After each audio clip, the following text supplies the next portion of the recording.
prendre la parole.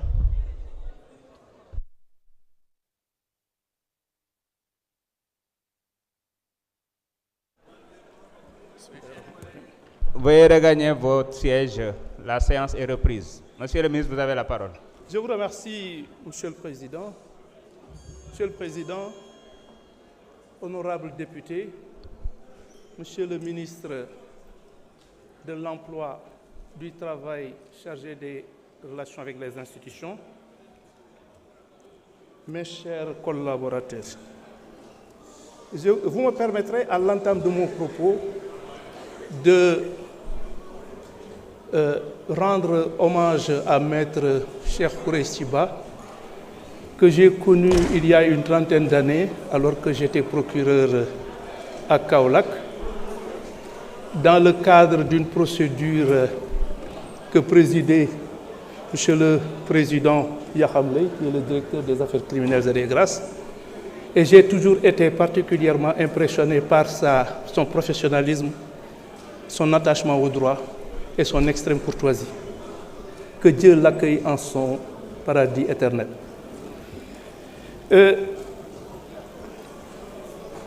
Le projet de loi, en fait, la proposition de loi qui est aujourd'hui soumise à votre appréciation a été particulièrement bien explicitée par l'honorable député Amadou Ba, qui en est l'initiateur. Et je crois que ces explications, en tout point de vue, me satisfont et je n'ai absolument, sur ce point, aucune observation à faire. Il est vrai que j'ai été interpellé en ma qualité de ministre de la Justice, garde des Sceaux, sur ce que d'aucuns ont eu à appeler la lenteur de la justice. Maanaam mbir yi dañoo yéex lu yéexul nu muy mel lu yéexul day gaaw walla mu bar comme ni ko kenn waxe léegi ci soxna yi te li ma jàpp te ma nekk koo xamee ni kii daanaka sama àdduna yëpp ci justice laa ko def parce que maa ngi nekk actuellement bi may dugg à l'école de magistrature il y a maintenant 38 ans et li ma jàpp moom mooy atte yoon dëppoowul ak gaaw walla bar atte day teey day dal suñu bëggee li tax mu jóg mu aw yoon je ne comprends pas du tout en toute objectivité ces observations, pour ne pas dire ces critiques. C'est comme si finalement ce qui évidemment semble intéresser les gens, c'est moins la bonne marche de la justice que l'arrestation et la poursuite de certaines personnes qui ont été citées. Maanaam li yitteel nit ñi dafa mel ni daal du atte bu aw yoon ndax soo bëggee atte bu aw yoon da nga koy jaarale yoon dafa am ay fànn ak ay charte yoo xamee ni waroo ko wàcc te it soo demee ba nga xamee ni nit ñi daf leen yitteel lool maanaam askan bi atte bi daf leen yitteel lool nga bëgg a gaawtu ba yàqule ndax lii wolof di wax yàkkamti ak gaawtu suñu juree doom rëccu am ca yoon ba nga xamee ni li ñu amal yitte mooy lan mbir mi na aw yoon nit ñi def ko ci seen teeyaayu bakkan ndax li ci ëpp solo moom mooy fa ñu jëm du dañoo yàkkamti jàpp diw walla topp diw walla lijjanti diw li ñu yitteel moom mooy yoon dox na mu war a ni mu war a doxe mbir mi aw yoon te it suñu xoolaatee lii nit ñi di fàtte moom mooy daanaka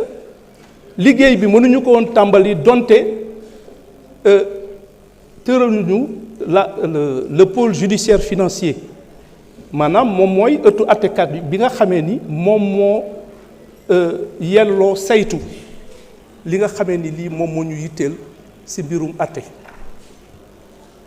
mais le pôle judiciaire financier a été installé le 24 septembre 2024 maanaam yàggagul te gis nañ liggéey bi ñu fi def ci diir googu loolu ba mu wéyee il fallait aussi ñu installer la haute cour de justice bi nga xamee ni am na ñu bari ñoo xamee ni dañ leen war a topp te foofu moom mooy yelloo maanaam la haute cour de justice mooy yelloo àtte leen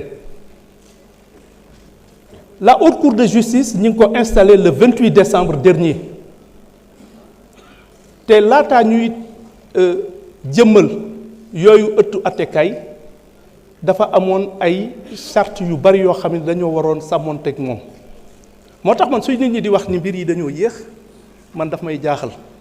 ndax xam naa ni àttekat yi ñi ngi liggéey li ñu mën te le pôle judiciaire financier parce que ni yoon tëddee litige boo xamee ni ëpp na même su dee escroquerie ak abus de confiance ëpp na 50 millions moom moo koy war a àtte te gis nga fii ay milliards la ñuy wax lu ci ëpp ba nga xamee ni li ëpp si affaire yi ñu war a àtte pôle judiciaire financier moo koy def te ñoom bari wuñu am na dossier yu baree bari ñi ngeeki moom ñi ngi ciy gaawtu ñi ngi ciy ànd nañu xarañteef bu am solo ak yéene bu am solo waaye dafa nekk dossier yoo xam bari na bari waay boo xamee ni bii du yëpp ngay mën a songandoo ndax amuñu àttekat yu ni toll moo tax li ma bëggoon et je tiens à le dire de la façon la plus solennelle et je rends un vibrant hommage aux magistrats qui jusqu'à présent abattent un travail remarquable en toute indépendance et dans un professionnalisme qui ne laisse place à aucun doute. Et je crois que, compte tenu justement de mon expérience dans la justice, en tout cas de l'expérience qu'on me crédite, que je me permette, dans la précipitation et en exerçant une pression sur la justice ou sur ceux qui l'incarnent, je deviendrai ce que l'autre appelait une forme d'inexactitude terminologique. Je n'ai jamais accepté qu'on fasse pression sur moi, surtout dans un sens déterminé. Qu'on ne compte pas sur moi pour exercer la moindre pression sur les magistrats du siège. Je n'ai aucune autorité sur eux. Je sais qu'ils font un excellent travail. S'il leur arrive, et je crois que c'est la plus grande innovation de notre temps, il leur arrive de rendre des décisions en parfaite contradiction avec les réquisitions du parquet. Et je n'ai jamais eu à faire la moindre observation, encore moins la moindre critique. C'est de leur responsabilité, c'est de leur prérogative. Et justement, le seul moyen qui s'offre à nous, je veux dire à mes services du parquet,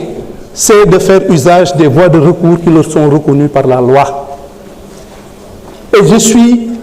extrêmement satisfait de la façon dont la justice est rendue, dont les magistrats s'acquittent de leurs obligations, de leurs prérogatives. Nous savons tous que la justice a changé. Il n'est plus dit qu'un opposant ou quelqu'un qui est en délicatesse avec le pouvoir, s'il a des problèmes, que ce soit qu'il soit entendu par la police, par un juge ou qu'il soit jugé, que les gens s'attendent fatalement à une condamnation. Il est arrivé qu'il y ait eu des décisions de relax. Il est arrivé effectivement qu'il y ait eu des décisions de classement sans suite que nous assumons en toute responsabilité. C'est vous dire donc que je remercie les honorables députés qui m'ont exprimé leur confiance. J'en suis particulièrement sensible et c'est un motif supplémentaire pour moi de faire en sorte que leur espoir, que leur confiance ne soit pas déçue. am na ci yéen ñoo xamee ni ñi donte am na ñuy ŋàññi ni justice di doxe ñoom biral nañ seen kóolute si ni justice di doxe ak si ni ma ko téye loolu su fekkee ni gor nga doy na sas te sas nañ ñu mais li ma leen xamal moom mooy su yéexee itam te jàpp ma ni dafa yéex mbir mi dinañ ko doxale ni mu ware ñi nga xamee ni incha allah ñi nga xamee ni dañu war a. Merci beaucoup. Je vous remercie.